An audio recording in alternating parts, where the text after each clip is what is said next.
Programang ito ay rated SPG. Striktong patnubay at gabay ng magulang ang kailangan. Maaaring may masiselang tema, lengguwahe, karahasan, sexual, horror o droga na hindi angkop sa mga bata. Sino kaya ang magpaparaya kay Claire at Lynette? Alamin natin. Welcome back sa aking channel. Mga kaganapan sa abot kamay na pangarap. Napaka-intense nga ng mga kaganapan sa abot kamay na pangarap.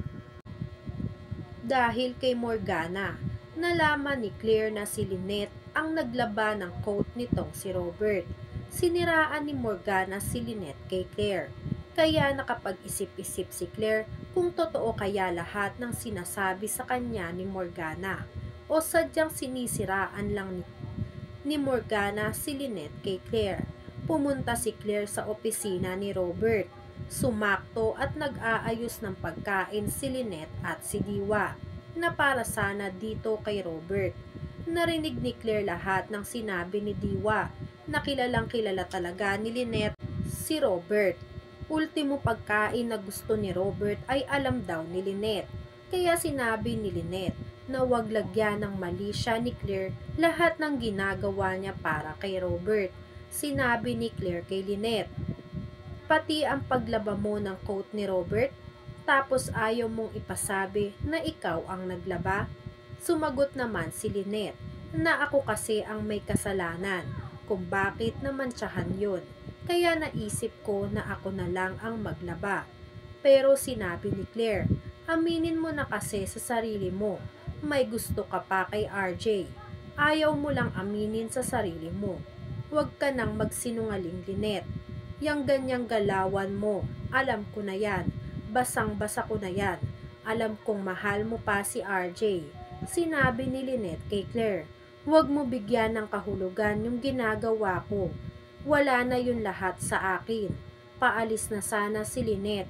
Hinila ni Claire si Lynette sa braso. Nagulat si Lynette at nasaktan. Aminin mo na, Lynette, huwag ka nang magsinungaling. Ginagawa mo yan dahil may feelings ka pa kay RJ. Ikaw lang makakasagot niyan sa sarili mo. Napalunok si Lynette. Hindi alam ni Lynette kung paano ba niya uumpisahan lahat ng sasabihin niya kay Claire. Sumagot si Lynette, wala kang alam sa nararamdaman ko, Claire.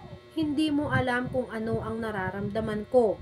Gusto kong maging masaya si RJ. Kaya pinili ko na hindi aminin sa'yo lahat nung tinanong mo ako. Sumagot si Claire, so totoo nga, mahal mo pa din si RJ. Pero hindi mo magawang aminin sa sarili mo yon. Bakit? Dahil natatakot ka? Hindi ka dapat natatakot kapag nagmamahal ka. Sumagot si Lynette, ginawa ko lang kung ano ang tama, Claire. Sa tingin ko naman na magiging masaya din siya kapag ikaw ang kasama niya. Kampante ako na nandyan ka para sa kanya. Masaya na ako doon. Sa kabilang banda, dahil sa sinabi ni Nurse Karen na dapat hanggat maaga ay sabihin na kung may nararamdaman ka sa isang tao bago pa mahuli ang lahat. Naisip ni Annalyn si Lyndon. Naisip ni Doc Annalyn si Lyndon sa mga magagandang pinapakita nito sa kanya. Na tila nahuhulog na nga ang loob ni Annalyn dito kay Lyndon. Kaya naman bago pa mahuli ang lahat, ay nagpaalam si Annalyn na pupunta muna siya sa East Ridge dahil tama si Nurse Karen. Kailangang sabihin na ang nararamdaman sa taong mahal mo. Nagtataka naman si Regan kung bakit sa East Ridge pupunta si Annalyn. Samantala sila Nurse Karen ay kinikilig dahil alam na nila kung sinong tao ang nasa East Ridge na maaaring puntahan ni Annalyn. Nakarating si Annalyn sa East Ridge, pero wala siyang Doc Lyndon na naabutan sa East Ridge. Umalis na daw kasi si Doc Lyndon sa East Ridge, sabi ng isang nurse na nakausap ni Annalyn. Nagsabi si Annalyn, umalis si Doc Lyndon, hindi man lang siya nagpaalam sa akin. Sumagot ang nurse, siguro may dahilan kung bakit hindi siya nakapagpaalam sa'yo. Pero at least kay Doc Carlos, nakapagpaalam siya. Nagulat si Annalyn sa sinabi ng nurse na nagpaalam pa si Lyndon dito kay Carlos. Ano kaya ang meron? Bakit kay Carlos nagpaalam si Doc Lyndon? Sa Apex naman, Alam na ni Claire ang buong katotohanan. Inamin ni Lynette lahat ng nararamdaman niya para kay Robert. Pero alam din ni Claire na hindi magagawang sirain ni Lynette ang relasyon nilang dalawa ni Robert. Pagtapos ng pag-uusap ni Lynette at Claire, inabangan talaga ni Morgana ang pagdating ni Claire para itanong kung ano na ang nangyari sa pag-uusap ni Claire at kay Lynette. Nagsabi si Morgana, "Ano Claire, nakausap mo na ba yung ahas? Umamin na ba siya sa'yo?" Sumagot si Claire, "She already admitted everything." Nagtaka si Morgana kung bakit parang kalmado lang si Claire. Nagtanong si Morgana, "O ano ang ginawa mo? Sinampal mo ba? Sinabunutan mo?" Nagulat si Claire sa sinabi ni Morgana. Sinagot ni Claire si Morgana, "Why should I do that to Lynette? Hindi naman ako ganong klaseng babae.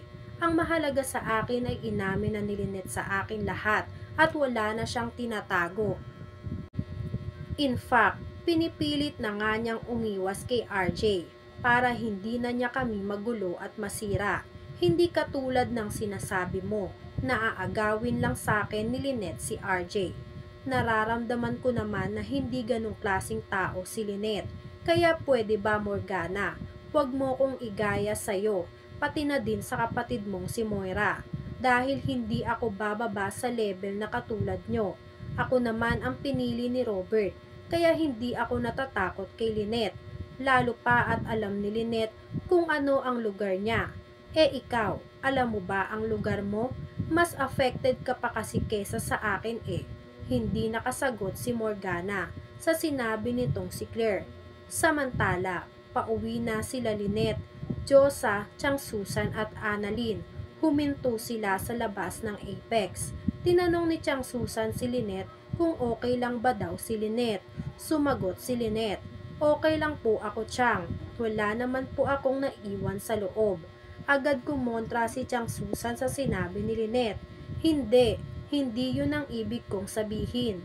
Nag-sign si Chang Susan na parang puso. Nagwika ito, "Okay lang ba?" Nahiya si Lynette at napasabi na lang ng Chang. Ganun din si Annalyn. Nagwika si Annalyn ng la para pigilan si Chang Susan.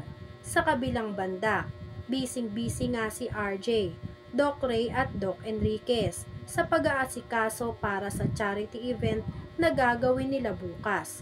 Pero hindi daw makakarating si Doc Enriquez dahil may meeting siya at may training sa East Ridge. Sumagot si Doc Ray, "Well, as long as naayos na ang lahat with the coordinators of Santo Domingo Hospital, wala na tayong poproblemahin.